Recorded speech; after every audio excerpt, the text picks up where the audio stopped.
बिस्मिल्लाहिर्रहमानिर्रहीम। अस्सलाम वालेकुम दोस्तों, वसीम राजपूत लाला हिट्स ऑनलाइन में हाजिर खिदमत है।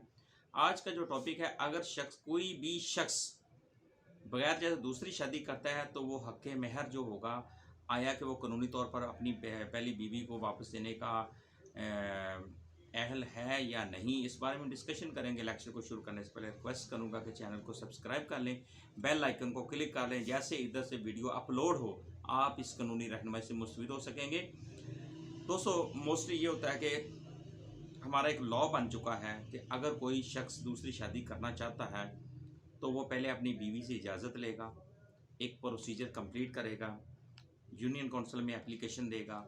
जब उसको मुकम्मल उसके लवाजमात जो लीगली प्रोसीजर कंप्लीट कर लेता है, फिर वो अगर उसकी बीवी इजाज़त दे देती है तो वो दूसरी शादी कर सकता है। अगर वो इजाज़त नहीं देती, फिर वो उस शख्स को उसका जो हक़ महर बनता है, पहली बीवी का जो हक़ महर है, जो निकाहनामे के अंदर मेंशन किया होता है, उसको फौरी तौर पर वो सारा हक़ महर अदा करना पड़ेगा।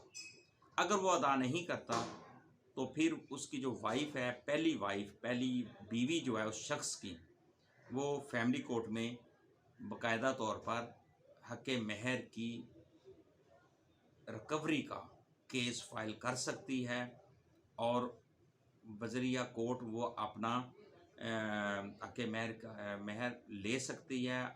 अगर उसमें घर लिखा हुआ है, अगर उसमें पैसे लिखे हुए हैं, अगर सोना लिखा हुआ है निकाहनामे के अंदर, हक़ महर की सूरत में मुअज्जल है या गैर मुअज्जल है, वो उसको अदा करना पड़ेगा। अगर वो नहीं करता तो उसकी प्रॉपर्टी ऑनरेबल कोर्ट कुर्क करके नीलाम करके उसका जो हक़ महर है उसको अदा करवाएगी।